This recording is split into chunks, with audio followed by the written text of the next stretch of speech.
اگه یه دیتایی دارید که میخواید خیلی سریع از اون گزارش بگیرید یا یه خلاصه ای از مجموع یا اوریجی از اون داشته باشید، میتونید از پیوت استفاده کنید. پیوت یکی از بهترین راهاییه که میتونید توی چند تا کلیک دیتای شما رو تبدیل به یه گزارش و یه جدول شسته رفته بکنه.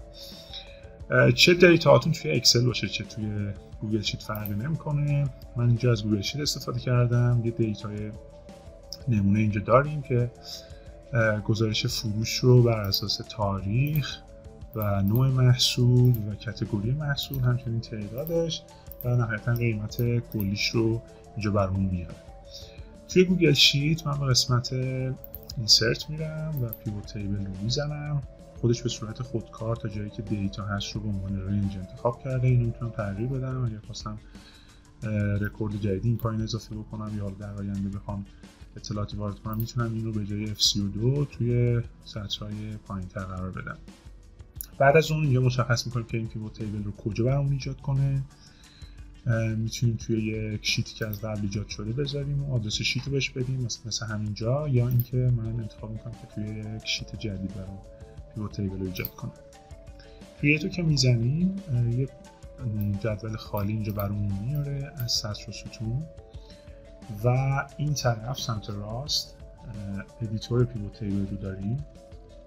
اگر نگاه کنید تمام عنوان‌های ستون منو آورد. یعنی خیلی مهمه که شما دیتاتون حتما وقتی که میخواید ازش پیوت درست بکنید یه عنوان هر کدوم از ستون‌هاش داشته باشه. اول قسمتی که اینجا می‌بینیم بخش ساجستد هست. ممکنه اون سوالی که دارید یا اونجوری که میخواید گزارش بگیرید از دیتاتون قبلا اینجا اومده باشه. مثل اینکه اینجا اومده میانگین تعدادی که برای هر محصولی فروش رفته. در غیر این صورت میتونید اینجا توی قسمت رو یا کالم اون ابعادی رو که میخواید اضافه کنید یا اد رو بزنید یا از اینجا خیلی راحت میتونید یکی از این دیتا ها رو بیارید و اینجا قرار بدید. وقتی پروداکت رو به قسمت رو آوردم میبینید که اینجا لیست پروداکت های من آورد. این محصولاتی که اینجا من توی سطرهای مختلف دارم رو اومد به صورت یونیک برای من آورد.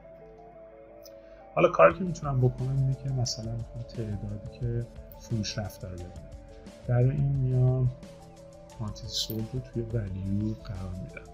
ببینید مجموع اینها رو بر من آورد و اگر نگاه بکنید توی قسمت quantity sold بخش summarize by به صورت دیفالت سام مجموع انتخاب شده. این میتونه میانگین هم باشه، ماکسیموم، مینیموم یا هر چیز دیگه‌ای که برام کاربرد داره. نکته دیگه این که سمت راست اگه نگاه کنید توی پروداکت این پایین شو توتالز داریم که اگه تیکش رو بذاریم و برداریم این مجموع رو هم بهمون نشون میده. یعنی کل تعدادی که فروش رفته اینجا بهمون نمایش داده میشه. کار دیگه که میتونیم بکنیم اینه که میتونیم از ستون ها هم استفاده بکنیم. برای مثال اینجا ممکنه من بخوام تعداد محصولاتی که فروش رفته رو بر اساس تفکیک کاتگوری هم ببینم یه بعد جدید. اینجا کاتگوری رو به کالم اضافه کردم و همینجوری که می‌بینید مثلا تیشرت مشخصه که 308 تا تیشرت مردونه و 142 تا زنانه که کلش 450 اینجوری به من نشون میده. من میتونم اینها رو سورت کنم و نکته دیگه این که میتونم برای مثال توی قسمت شو از این رو به صورت درصدی هم نمایش بدم. همونجوری که میبینید الان انتخاب کردم که به صورت سطری درصدی به من نشون بده و الان تیشرت ها رو میتونم ببینم که کل تعدادی که فروش رفته چند درصدش مردونه و چند درصدش زنونه بوده. اگر هم خواستیم اینها رو حذف بکنیم به جای تعداد میتونم تعداد رو حذف بکنم و به جای اون کل فروشم بیام ببینم که میبینیم کل فروشم بر اساس دلار اینجا آورده شد. فرمتش رو هم میتونم تغییر بدم و اینجا میتونیم ببینیم که از دلار کلا چقدر فروش داشتیم، کل فروش کالکشن مردونه یا زنانه چقدر بوده، این توتالش رو میبینیم. همینطور میتونیم به تفکیک ببینیم که هر